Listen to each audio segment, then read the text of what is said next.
Hi everyone, this is Chatsworth Block of the Month, Block 5. I've done all my cutting following the cutting instructions that you received in your kit this month. Have all my pieces over here, and now I've turned to page 12 in our pattern to follow the instructions for the center of Block 5. So looking at this block, it looks like I'm just actually looking ahead a little bit here. And in step 1 and step 2, we're taking our background fabric and we are going to draw a line diagonally across all of the background squares that you have here. So if you want to get ahead, you can cut your background squares and then draw that diagonal line on every one of them. And then I'm looking at step 1 here, and step 1 is making this block right here. Okay, so I've done a little bit of prep here to show you the different steps you're going to take. First, you're going to start off with your print fabric and one of your small 2.5 inch squares, small meaning smaller of the 2 background squares that you're cutting here. And you're going to line that square up like so on your print fabric. And the instructions tell you that you're going to sew right on that line. I usually sew a needle width to the outside of that line, okay? And you're just gonna go from corner to corner, but again, just right on the line is okay, but I usually find if I go a needle width just to the outside, when I press this piece back, I get a better result. So you're gonna do that for all 4 of your blocks, or all 4 of this unit here. Now I'm gonna put that aside because I actually already did this on this piece. The next thing you're going to do, once you do all of the sewing like this, is you're going to trim off this outside triangle. So let me grab my ruler here. And I'm gonna put my ruler at the 1/4 inch right on my seam line there. And I'm just gonna trim. Okay, so you end up with a piece that looks like this. Then you're gonna press. I usually press to the dark, so I would go over and I would press this at the ironing board, okay? Once I get the piece looking like this, I'm going to move on to my next step. So you'll have 4 of these with the assorted prints. And this one is already pressed. You're then going to take a second triangle and put them right sides together. And again, make sure you follow the orientation that you see in the book with the line in this orientation. We're again going to sew just off to the outside of that line, just 1 needle width to the outside of that line to make the other portion of this shape. Okay, so you're going to do that for all of your 4 units as well. I've done that here. You can see that this is my final one. I have trimmed the excess there using a 1/4 inch seam allowance, and I pressed my block. So now I have 1 of these, and again, once I keep going, I will have 4 units, 1 with each of the prints. Okay, so let me go finish sewing and I will move on to step 2. All right, poof. Step 1 is done here.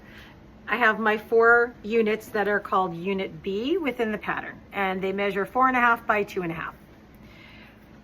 The next step is to make half square triangles. And we're going to use the 3 inch background square and the 3 inch print squares to do so.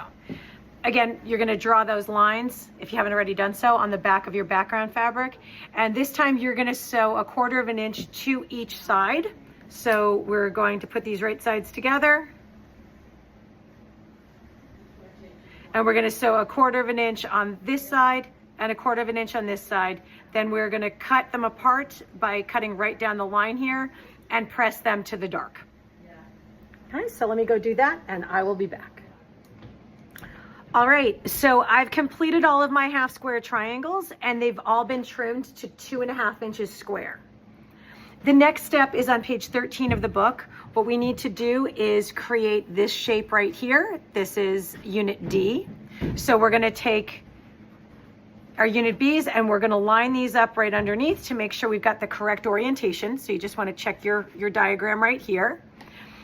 We're gonna sew these 2 half square triangles together, press them open or press the seam, and then attach it to this piece right here so that we'll end up with what we see in this diagram. We're going to do this for each one of our different print fabrics. So we'll end up with 4 units like this with each of the different prints. And poof, I have my 4 units put together. This is a really quick step. Once you have them lying out, as you can see in block 5 on page 13, you just want to make sure everything's in the correct orientation. You're going to sew your rows together. This will give us this piece right here. So I'll sew this together. I will make this 8.5 inch square block, and then I will add all of our flying geese and cornerstones that we created in month 0 with the triangles to show you the next step. Okay, so I have my final layout here, my center block that we just created, and I've placed all my triangles in the right corners along with the setting triangles that we created in month 0 and our cornerstones from month 0. So following the instructions on page 29 and 30, let me make sure I'm telling you the right numbers. I should know it by now. On page, mainly page 29 in your book, you're going to sew your units together to make your fancy flying geese, attach them to your middle piece, and then sew your top and bottom rows across, then assemble them with your middle. Be right back to show you the final product. And poof, block 5 is complete.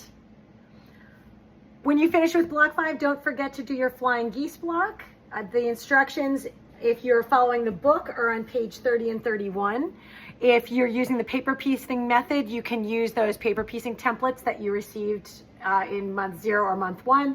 And then assembling the flying geese paper pieced information is on page 31. We will have Block of the Month support group. I think July's is going to have to move a day. I believe we're going to have it on Sunday, but we will send out an email with that information. The Thursday night session will still be the second Thursday night. Have a great day, everyone.